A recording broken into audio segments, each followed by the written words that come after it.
नमस्कार। Mission health के सजीव फोन इन कार्यक्रम में आप सभी का हार्दिक स्वागत है। दर्शकों, अगर हम पूरी दुनिया की बात करें तो हमारा देश टीबी की बीमारी के मामले में सबसे ज़्यादा प्रभावित होने वाला देश है। इसी के मद्देनज़र सरकार ने टीबी के नियंत्रण, जांच और इलाज के पुख्ता इंतज़ाम किए हैं। लेकिन अक्सर देखा जाता है कि टीबी के मरीजों की आर्थिक स्थिति अच्छी न होने की वजह से वो अपने पोषण का सही इंतज़ाम नहीं कर पाते हैं और जिसका असर उनके इलाज पर भी पड़ता है। इसी बात का खास ख्याल रखते हुए सरकार ने टीबी के मरीजों के लिए निक्षय पोषण योजना शुरू की है। ये योजना क्या है और इस योजना का मरीज किस तरह से लाभ उठा सकते हैं, इन्हीं तमाम पहलुओं को जानने के लिए आज इस कार्यक्रम का विषय हमने लिया है टीबी के नियंत्रण के लिए निक्षय पोषण योजना। जी हाँ, यही विषय है हमारे आज के इस कार्यक्रम का। आज के विषय से जुड़ा अगर आपका भी कोई सवाल है या कुछ जानना चाहते हैं, कोई जिज्ञासा है, आप हमें फ़ोन कर सकते हैं। फ़ोन करने के लिए जल्दी से कागज़ और कलम उठाइए, फ़ोन नंबर्स नोट कीजिए। फ़ोन नंबर्स इस प्रकार से हैं 052222055756, दूसरा नंबर 052222886988, एक नंबर और नोट कीजिए 0522407682। फ़ोन आप ज़रूर करें, लेकिन फ़ोन करने से पहले टीवी सेट की आवाज़ को थोड़ा सा कम कर दें और सवाल को संक्षिप्त रखें। आज आपके सवालों के जवाब देने के लिए स्टूडियो में मौजूद हैं doctor Santosh Gupta. Doctor Gupta state TB officer Uttar Pradesh है। डॉक्टर साहब, वेलकम टू अवर शो।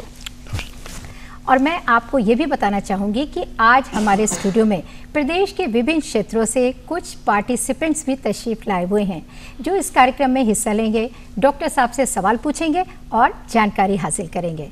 आप सभी का स्टूडियो में आने के लिए बहुत बहुत स्वागत है। मैं आप सभी लोगों से गुजारिश करना चाहूँगी कि अगर आप लोगों के मन में भी कोई सवाल आए तो आप लोग एक एक करके अपने सवाल डॉक्टर साहब से पूछ सकते हैं और मालूमात हासिल कर सकते हैं। तो बस शुरू करते हैं हम अपना आज का ये प्रोग्राम। डॉक्टर साहब, ये हमारा लाइव फ़ोन इन कार्यक्रम है तो जाहिर सी बात है कि कॉलर्स के फ़ोन आने शुरू हो जाएंगे, लेकिन उससे पहले हम आपसे ज़रूर जानना चाहेंगे कि टीबी सुनने में तो बहुत छोटा सा लगता है, लेकिन इसके परिणाम कितने गंभीर हो सकते हैं इस बारे में जानेंगे। तो आप ये बताइए कि टीबी क्या है और अगर हम अपने देश और प्रदेश की बात करें तो कितनी गंभीर समस्या है। देखिए, टीबी एक कम्युनिकेबल डिजीज़ है जो कि माइकोबैक्टीरियम ट्यूबरक्लोसिस नाम का बैक्टीरिया है, उसकी वजह से होता है जी। ये शरीर के किसी भी अंग को अफेक्ट कर सकता है। यूजुअली जो मोस्ट कॉमन जो हमें पेशेंट्स मिलते हैं वो पल्मोनरी ट्यूबरक्लोसिस के होते हैं और जो इतने केसेस विश्व में पाए जा रहे हैं उसका अकेले 1/4 केसेस हमारे देश में पाए जा रहे हैं और हमारे देश में जितने केसेस हो रहे हैं उसका 20% अकेले हमारे प्रदेश में है। ओके, तो जी हाँ, अगर समस्याएं हैं तो उसका समाधान भी है। घबराएं बिल्कुल नहीं। जैसे ही आपको पता चलता है आप सरकारी अस्पताल में जाइए और डॉक्टर से संपर्क कीजिए। डॉक्टर साहब, ये तो बात हुई टीबी की, लेकिन ये जो टीबी नियंत्रण के लिए निक्षय पोषण योजना शुरू की गई है, इसके बारे में हम आपसे जानना चाहेंगे कि क्या है, इसको ज़रा डिटेल में बता दीजिए ताकि सभी दर्शक इसका लाभ उठा सकें। जैसा कि आपने खुद ही अभी शुरुआत में कहा है कि आर्थिक स्थिति से कमज़ोर होते हैं अक्सर ऐसे पेशेंट्स, तो भारत सरकार और राज्य सरकार की तरफ से ये एक योजना टीबी के मरीजों के लिए शुरू की गई है, जिसमें सभी मरीज जो कि 1 अप्रैल 2018 के बाद से टीबी का चिन्हित किए गए हैं या जो पहले चिन्हित किए गए हैं और जिनका इलाज चल रहा है इस अवधि के बाद, वो सभी लोगों को 500 रुपये प्रति माह की दर से उनको पोषण भत्ते के रूप में दिया जाता है जब तक उनका इलाज चलता है तब तक। जी हाँ, सरकार के द्वारा बेहतरीन योजना चलाई जा रही है। आप इस योजना का लाभ उठाइए और हाँ, दूसरों को भी बताइए ताकि सभी लोग स्वस्थ रहें, सुखी रहें। और इस वक्त एक कॉलर जुड़ गए हैं। हेलो हेलो हेलो हेलो जी, स्वागत है आपका मिशन हेल्थ कार्यक्रम में। अपना नाम बताइए और सवाल पूछिए। हम अंशी सिंह बोल रहे थे लखनऊ से जी। डॉक्टर से मेरा क्वेश्चन ये था कि लाइक अगर किसी को टीबी का पेशेंट है तो उसे प्राइमरी प्रिकॉशंस क्या क्या लेना चाहिए, बताइए डॉक्टर साहब। देखिए, टीबी जैसा मैंने कहा कि एक कम्युनिकेबल डिजीज है, तो ये खांसने और छींकने से फैलता है। जब कोई टीबी का मरीज कोई खांसता या छींकता है तो उसमें छोटी छोटी ड्रॉपलेट्स बनती हैं जो उसके निकट में जो और व्यक्ति होते हैं, उसके परिवार के या समाज के और व्यक्ति जो उसके आसपास होते हैं, उनके द्वारा ये जो रोग है वो एक व्यक्ति से दूसरे व्यक्ति तक पहुंचता है। तो सबसे पहला प्रिकॉशन ये है कि अगर आपके पास ऐसा कोई व्यक्ति है जिसमें टीबी के संभावित लक्षण पाए जाते हैं तो उसको अपने निकट के स्वास्थ्य केंद्र में उसका परीक्षण करवाएं। और अगर उसे टीबी है तो उसके साथ या अन्य भी कोई और बीमारी है तो भी ये आवश्यक है कि वो खांसते और छींकते समय अपने मुंह के सामने हाथ अवश्य रखे ताकि जो ड्रॉपलेट्स हैं उनका प्रसार कम हो सके और रोग का प्रसार ना होने पाए। Thanks for calling. डॉक्टर साहब, जैसा कि मैंने कहा था कि कुछ पार्टिसिपेंट्स भी आए हैं तो वो भी आपसे कुछ जानना चाहते हैं। जी हाँ पीयूष जी, मैं सबसे पहले आपको दावत दे रही हूँ क्योंकि आप बहुत दूर से तशरीफ़ लाए हैं। पूछिए सवाल। डॉक्टर साहब, मेरा क्वेश्चन आपसे ये है कि जो निक्षय पोषण योजना है वो क्या है और इसका महत्व क्या है? देखिए, अक्सर ये जो बीमारी है वो ज़्यादातर लो सोशियो इकोनॉमिक स्टेटस के लोगों में ज़्यादा पाई जाती है। तो ऐसे रोगियों को सहायता के रूप में उनका पोषण स्तर अच्छा बनाने के लिए सरकार द्वारा एक योजना शुरू की गई है जिसमें सभी रोगी, टीबी के रोगी जो 1 अप्रैल 2018 के बाद नए चिन्हित किए गए हैं या जो उसके पहले चिन्हित हुए थे लेकिन जिनका इलाज 1 अप्रैल 2018 के बाद जारी है, तो उनको इस इलाज अवधि के दौरान 500 रुपये प्रति माह की दर से ये पोषण की सहायता राशि दी जाएगी। रुचि, आप क्या जानना चाहती हैं? सब निक्षय पोषण योजना का लाभ किन किन टीबी रोगियों को मिल सकता है? मैंने इसके पूर्व के सवाल में भी ये बताया है कि वो सभी मरीज जो 1 अप्रैल 2018 के बाद चिन्हित किए गए हैं या जो पहले चिन्हित किए गए थे लेकिन जिनका इलाज 1 अप्रैल 2018 के बाद जारी है, वो सभी टीबी रोगी इस सहायता राशि को पाने के लिए हकदार हैं। रुचि, हम उम्मीद करते हैं कि आपको अपने सवाल का जवाब ज़रूर मिल गया होगा। डॉक्टर साहब, जैसा कि पता है आप बता रहे हैं कि ये धनराशि दी जाती है सहायता के लिए। मैं आपसे ये जानना चाहूँगी कि क्या ये नगद सहायता राशि दी जाती है? नहीं, ये जब किसी व्यक्ति का टीबी का इलाज शुरू होता है तो हमारे जो कर्मचारी हैं वो उससे उसके बैंक के डिटेल्स लेते हैं जी, जिसमें उसका अकाउंट नंबर लिया जाता है। पासबुक की अमूमन एक फ़ोटोकॉपी उसके मुख्य पृष्ठ की ले ली जाती है और उसके बाद ये डायरेक्ट बेनिफिट ट्रांसफ़र स्कीम के माध्यम से सीधे अकाउंट में क्रेडिट की जाती है धनराशि। जी डॉक्टर साहब, इस वक्त एक कॉलर जुड़ गए हैं नंदस्वरूप मिश्रा बाराबंकी से। हेलो। हाँ नमस्ते मैडम, मेरा नाम नंदस्वरूप मिश्रा। मैं नमस्ते। जानना चाहता हूँ कि जैसे हर सब चीज चमकती हुई चीज कोई चांदी नहीं हो सकती है, तो वैसे हर खांसी टीबी नहीं हो सकती है। तो ये टीबी कितने प्रकार की होती है, इसको हम किस प्रकार से पहचानेंगे, इसका क्या समुचित इलाज है इसका? बिल्कुल, बहुत अच्छा सवाल है। बहुत बढ़िया सवाल है आपका। देखिए, टीबी पल्मोनरी हो सकती है, अगर फेफड़ों को इफेक्ट करती है तो वो पल्मोनरी ट्यूबरक्लोसिस है, और टीबी एक्स्ट्रा पल्मोनरी यानी शरीर के किसी भी अंग को इफेक्ट कर सकती है। जिस अंग को इफेक्ट करेगी उससे संबंधित लक्षण उस व्यक्ति में पैदा होंगे। और अगर कोई सामान्यतः जो है वो पल्मोनरी ट्यूबरक्लोसिस के केसेस चूंकि सबसे ज़्यादा होते हैं तो इसलिए मैं उस पर बात करूंगा इस समय। पल्मोनरी ट्यूबरक्लोसिस के मरीज में अक्सर ऐसा देखा जाता है कि उसका वजन कम होना शुरू हो जाता है, 2 हफ्ते से अधिक समय खांसी आ रही है, बुखार आ रहा है या खांसते समय बलगम में खून आ रहा है। तो अगर ऐसे लक्षण किसी व्यक्ति में हैं तो वो टीबी का संभावित रोगी हो सकता है और ऐसे सभी मरीज को परीक्षण किया जाना आवश्यक है। जी, नंदस्वरूप मिश्रा जी, फोन करने के लिए बहुत बहुत शुक्रिया। और मिशन हेल्थ का ये सिलसिला यूं ही जारी रहेगा, बस एक छोटे से ब्रेक के बाद कहीं जाइएगा नहीं, stay tune. Welcome back after the break. आज इस कार्यक्रम का विषय हमने लिया है टीबी के नियंत्रण के लिए निक्षय पोषण योजना, और इस विषय पर विस्तार से जानकारी देने के लिए स्टूडियो में मौजूद हैं डॉक्टर संतोष गुप्ता। इस वक्त एक कॉलर जुड़ गए हैं। हेलो। हेलो, स्वागत है आपका मिशन हेल्थ कार्यक्रम में। सवाल पूछिए अपना। Yes ma'am. जी, क्या जानना चाहते हैं? हेलो। हाँ मैम, बोलिए। कहाँ से बोल रहे हैं आप? हेलो। हाँ मैम। कहाँ से बोल बोल रहा है रहे हैं? जैसे कि टीवी एक बार हो गई है फिर से जीवन में कभी हो सकती है क्या? हम ये भी जानना चाहेंगे आप कहाँ से बोल रहे हैं, किस जिले से बोल रहे हैं? गोरखपुर से। ओके डॉक्टर साहब बताइए। मैं इनका सवाल ये जानना चाह रहे हैं, मान लीजिए एक बार टीबी हो गई है तो क्या दोबारा हो सकती है? हेलो, अगर आप लाइन पे हैं तो प्लीज अपना सवाल रिपीट कीजिए। हेलो। हाँ मैम बोलिए। जी, क्या जानना चाहते हैं, रिपीट कीजिए अपना सवाल। जैसे कि टीवी एक बार हुई है फिर से दोबारा टीवी हो सकती है क्या जीवन में? जी बताइए डॉक्टर साहब। देखिए, ये तो एक ऐसी बीमारी है जो कि जब भी जीवाणु जो है उसका आपके शरीर में प्रवेश करेगा तो वो उसके जो है वो लक्षण आप में पैदा हो जाएंगे। ये हो सकता है कि किसी व्यक्ति को एक बार किसी अंग की ट्यूबरक्लोसिस रही हो और उसका ट्रीटमेंट किया गया है, तो वो ज़्यादातर जो है ऐसा हो जाता है कि अगर लोग बीच में ही इलाज को छोड़ देते हैं तो वो बाद में कुछ समय के लिए जैसे ही इलाज शुरू करते हैं तो कुछ इम्प्रूवमेंट विजिबल होता है और लोग इलाज छोड़ देते हैं। तो छोड़ देते हैं तो उसके बाद कुछ समय के बाद फिर वो लक्षण अपना सर उठाना शुरू करते देते हैं। तो ये तो बहुत कॉमन चीज़ पाई जा रही है, जिसके के लिए सभी लोगों को सजग रहना चाहिए कि आपको जो बताया गया है जितनी अवधि के लिए इलाज, आप पूरी अवधि वो इलाज करें।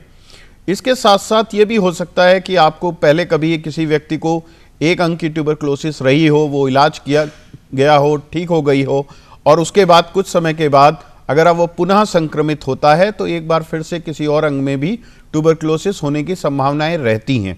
लेकिन ऐसी संभावनाएं उन लोगों में ज़्यादा होती है जिनमें कोई इम्यूनिटी डिसऑर्डर्स वगैरह होते हैं, जिनकी शरीर की प्रतिरोधक क्षमता कम होती है, तो उनमें इस बात की संभावनाएं ज़्यादा अधिक हो जाती।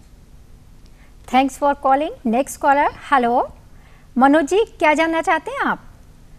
लगता है कि फ़ोन कॉल ड्रॉप हो गई है। डॉक्टर साहब, हम आपसे ये जानना चाहेंगे कि जो सहायता के रूप में जो धनराशि दी जाती है तो ये कितने दिनों के लिए दी जाती है?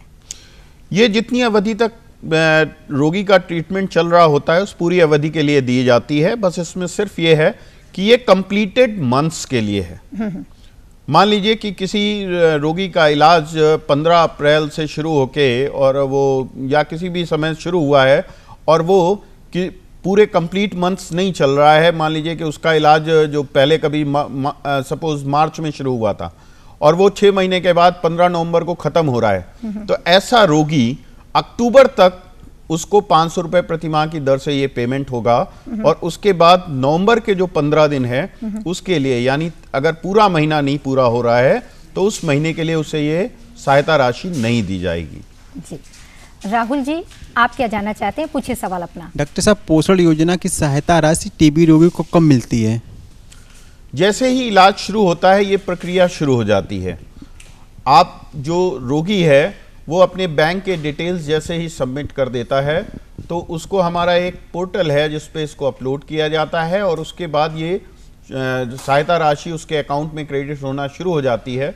बस यहाँ ध्यान रखने वाली बात यह है कि ये सहायता राशि 2 महीनों के लिए एक साथ दी जाती है, यानी हर इंस्टॉलमेंट 1000 रुपए का होता है और उसके बाद 1 माह छोड़ के फिर उसे सेकंड इंस्टॉलमेंट, और इस तरह से ये उसे जाती रहेगी उसके अकाउंट में जब तक कि उस रोगी का इलाज चलता रहे। सबीना, आप क्या जानना चाहती हैं? डॉक्टर साहब, जो प्राइवेट डॉक्टर से इलाज करा रहे हैं टीबी के रोगी, क्या उन्हें भी निक्षय पोषण योजना का लाभ मिल सकता है? बहुत अच्छा प्रश्न है मैडम आपका। सभी टीबी के रोगी वो गवर्नमेंट सेक्टर में इलाज करा रहे हैं या प्राइवेट सेक्टर में इलाज करा रहे हैं, वो सभी रोगी इस योजना के अंतर्गत पात्र हैं और उन्हें यह सहायता राशि दी जाएगी। जी डॉक्टर साहब, एक बहराइच से फोन आ रहा है हमारे पास। हेलो हेलो, स्वागत है आपका मिशन हेल्थ कार्यक्रम में। अपना क्वेश्चन। मैम नमस्ते, मैं मुस्कान पांडे बोल रही हूँ बहराइच से, कानून गोपुरा दक्षिणी से। जी नमस्ते, मेरी मम्मी का नाम है रेखा पांडे। जी जी मैम ये पूछना चाहते हैं, ये जो टीबी की जो बीमारी है तो क्या इसे हम छुआछूत की बीमारी मान सकते हैं? क्या ये छूने से फैलती है? जी बताइए डॉक्टर साहब, बहुत जागरूक दर्शक हैं, छोटी हैं मगर जागरूक हैं। मुस्कान जी, ये छुआछूत की बीमारी आप इस अर्थ में कह सकते हैं कि अगर टीबी का कोई रोगी खांस रहा है या छींक रहा है और उसके निकट में कोई अन्य रोगी है तो वो उससे ड्रॉपलेट से इन्फेक्ट हो सकती है। या मैं अगर जैसे कोई रोगी है और उसने जब खांसा या छींका तो उसके आसपास की जो चीज़ें हैं उनमें वो ड्रॉपलेट्स जब पड़ती हैं और वो उन्हीं को फिर सांस के जरिए जो है वातावरण में है और वो अंदर चली जाएगी किसी स्वस्थ रोगी के व्यक्ति के अंदर, तो वो भी इस बीमारी से संक्रमित हो सकता है। बाकी ये किसी को टच करने से ये बीमारी नहीं फैलती है, ये रेस्पिरेटरी रूट से ही अमूमन ये पल्मोनरी ट्यूबरकुलोसिस होती है। मुस्कान जी, फोन करने के लिए बहुत बहुत शुक्रिया और रुकते हैं एक छोटे से ब्रेक के लिए। मिलते हैं ब्रेक के बाद। मिशन हेल्थ कार्यक्रम में आपका एक बार फिर से स्वागत है। आज हम बात कर रहे हैं टीबी के नियंत्रण के लिए निक्षय पोषण योजना के बारे में, और इस विषय पर विस्तार से जानकारी देने के लिए स्टूडियो में मौजूद हैं डॉक्टर संतोष गुप्ता। डॉक्टर साहब, हम आपसे ये जानना चाहेंगे कि मान लीजिए घर में कोई एक मरीज़ है जो टीबी का मरीज़ है, तो और लोगों को किस तरह की प्रिकॉशन लेनी चाहिए ताकि और लोगों को ना हो, घर के परिवार के अन्य सदस्य को? अगर पहचाना हुआ चिन्हित रोगी है घर में, तो जैसा मैंने पहले बताया कि उसे खांसते या छींकते समय कुछ एटिकेट्स का जो कुछ सावधानियां रखनी है वो पालन किया जाना चाहिए जी। इसके अलावा घर के सभी लोग अच्छा पोषण लें जी। और अपना बचाव खांसते या छींकते समय उससे पास ना रहें। साथ साथ ये भी ध्यान रखिए कि जो आपके घर में जो रोगी है उसका पूरा इलाज किया जाए, और इस इलाज के दौरान भी समय समय पे जांचें करी जाती हैं, तो वो जांचें और इलाज पूरा किया जाए ताकि वो जल्दी से जल्दी उस मरीज में संक्रमण फैलाने की क्षमता खत्म हो जाए। और इसके साथ ये बहुत ज़रूरी है कि अगर घर में किसी व्यक्ति को भी ऐसे सिम्टम्स आ रहे हैं जो कि ट्यूबरकुलोसिस की तरफ इशारा करते हैं, जैसे अचानक वजन कम होना या बराबर खांसी आना या बुखार आना, तो घर के उस सदस्य की भी इसके लिए जांच की जानी चाहिए। जी। स्वप्निल जी, आप क्या जानना चाहते हैं? अपना सवाल पूछिए। सर, ये निक्षय पोषण योजना का लाभ पाने की क्या प्रक्रिया है, और सर इसके लिए किससे संपर्क करना पड़ेगा? बहुत अच्छा सवाल है जी। देखिए, ऐसा है, इसका कोई बहुत ही सिंप्लीफाइड प्रोसीजर है इसका। जैसे ही आपका टीबी का इलाज शुरू होता है, जिस डॉक्टर के आप संपर्क में हैं या जिस कर्मचारी के द्वारा आपका इलाज किया जा रहा है, जो आपका डॉट प्रोवाइडर है, सर्विस प्रोवाइडर है, तो वो आपसे आपके बैंक अकाउंट की डिटेल्स ले लेता है और वो जिले में जो जिला क्षय रोग अधिकारी हैं उनके पास वो पहुंचा दिया जाता है, और इसकी प्रक्रिया ये अपने आप शुरू हो जाती है आपको कि ये पोषण के लिए जो सहायता राशि है वो मिलनी शुरू हो जाती है। और मुझे ये बहुत खुशी है बताते हुए कि 1 अप्रैल से योजना शुरू हुई है हमारे देश में, और अकेले उत्तर प्रदेश में 1 अप्रैल से लेके अब तक लगभग 30,000 मरीजों के खाते में ये धनराशि डायरेक्ट बेनिफिट ट्रांसफर के माध्यम से पहुंचाई जा चुकी है। जी हाँ, मिशन हेल्थ का ये सिलसिला यूं ही चलता रहेगा, बस एक छोटे से ब्रेक के बाद। Welcome back after the break. जी हाँ, आपसे पूछना चाहेंगे कि आपका क्या सवाल है? डॉक्टर साहब, जनरली ये देखा जाता है कि टीबी के मरीज इलाज के लिए आगे नहीं आते, तो ऐसे मरीज को देखने के लिए सरकार द्वारा क्या प्रयास किया जा रहा है? डॉक्टर साहब, ये बात सच है कि लोग छुपाते हैं? जी, बिल्कुल ठीक कह रहे हैं। पहली बात तो इसमें कोई स्टिग्मा नहीं होना चाहिए। मैं आपके माध्यम से पूरे जनमानस से ये अपील करूंगा कि अगर आपके पास, आपके परिवार में या आपके अड़ोस पड़ोस में कोई ऐसा व्यक्ति है तो उसे प्रेरित करें कि वो अपने निकट के स्वास्थ्य केंद्र में पहुंच के अपनी जाँच कराए। इसके अलावा सरकार के द्वारा समय समय पर अभियान, विशेष अभियान चलाए जाते हैं। ऐसा पिछला अभियान हमने जून माह में चलाया था, जिसमें अकेले उत्तर प्रदेश में हमने 7,000 नए रोगी चिन्हित किए, और इसी श्रृंखला में अगला सघन एक्टिव केस फाइंडिंग कैंपेन जो है वो हम चलाने जा रहे हैं 4 सितंबर से 14 सितंबर के बीच में, जिसमें हमारे कर्मचारी जो ऐसे एरिया जहां संभावित रोगी ज़्यादा हो सकते हैं वहां पे घर घर जाके ऐसे नए रोगियों की चिन्हीकरण करेंगे। दिगंबर जी, अपना सवाल पूछिए, जल्दी पूछिए, समय कम है हमारे पास। टीबी की बीमारी के लिए शुरुआती लक्षण क्या होते हैं? शुरुआती लक्षण मैं पहले भी बता चुका हूँ, 2 हफ्ते से अधिक खांसी आना, बुखार आना, वजन कम होना, बलगम में खून आना, ये संभावित लक्षण होते हैं। जी। उत्कर्ष जी, अपना सवाल पूछिए। डॉक्टर साहब, टीबी की बीमारी से बचने के लिए क्या क्या सावधानियां रखनी चाहिए? ये वही सवाल का रिपीटिशन है एक्चुअली। जैसा मैंने बताया कि जो संभावित, अगर आपके आसपास इन लक्षणों वाला कोई व्यक्ति है तो उसे आप अपने निकट के प्राथमिक स्वास्थ्य केंद्र में ले जाएं और उसकी जांच कराएं ताकि उसका समय पे इलाज शुरू हो सके, इलाज पूरा किया जाए, और साथ साथ खांसते और छींकते समय कुछ सावधानियां जो मैंने पूर्व में बताई हैं उनका पालन किया जाए तो इससे बच सकते हैं। जी डॉक्टर साहब, इलाज में किस तरह की सावधानी रखनी चाहिए, जल्दी से बता दीजिए, समय कम है हमारे पास। इलाज में सावधानी ये रखनी है कि आपके चिकित्सक ने जितनी अवधि के लिए आपको इलाज बताया है पूरी अवधि का आप उसका इलाज करें और समय समय पे जो आपको जांचें बताई गई हैं उन जांचों को आप अवश्य करें। जी डॉक्टर साहब, हम चाहेंगे कि इस खास मौके पे आप कोई संदेश दे दीजिए हमारे व्यूवर्स को, ताकि टीबी से बचे रहें, स्वस्थ रहें, सुखी रहें। जी हाँ, ट्यूबरकुलोसिस एक बहुत बड़ी समस्या के रूप में उभर के आ रहा है, खास तौर पे ड्रग रेजिस्टेंट ट्यूबरकुलोसिस। हमारे पूरे विश्व में जो केसेस पाए जा रहे हैं उनका बहुत बड़ी संख्या हमारे देश में और उसमें भी खास तौर से हमारे प्रदेश में है। तो मैं आपसे गुजारिश करूंगा कि ऐसे संभावित सभी रोगियों को आप प्रेरित करें।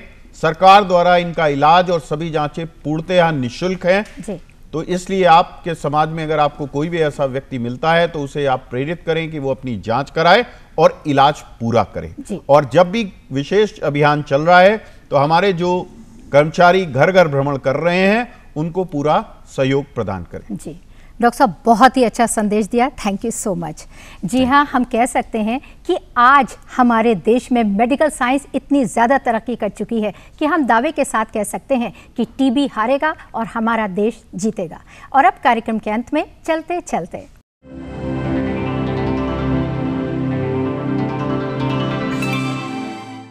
जैसा कि आप जानते हैं कि कार्यक्रम के आखिर में हम आपसे एक सवाल पूछते हैं, तो बस कागज़ और कलम उठाइए और नोट कीजिए आज का सवाल। हमारा आज का सवाल है, निक्षय पोषण योजना में टीबी रोगी को प्रति माह कितनी सहायता राशि दी जा रही है? जी हाँ, यही सवाल है और इस सवाल का जवाब आप हमें जल्द से जल्द डाक या ईमेल के जरिए लिखकर भेज सकते हैं। इसके लिए नोट कीजिए आप हमारा पता और ईमेल। हमारा पता है प्रस्तुतकर्ता मिशन हेल्थ, कमरा नंबर 205, दूरदर्शन केंद्र 24 अशोक मार्ग, लखनऊ 226001 और हमारा ईमेल आईडी है missionhealth.ddupLko@gmail.com।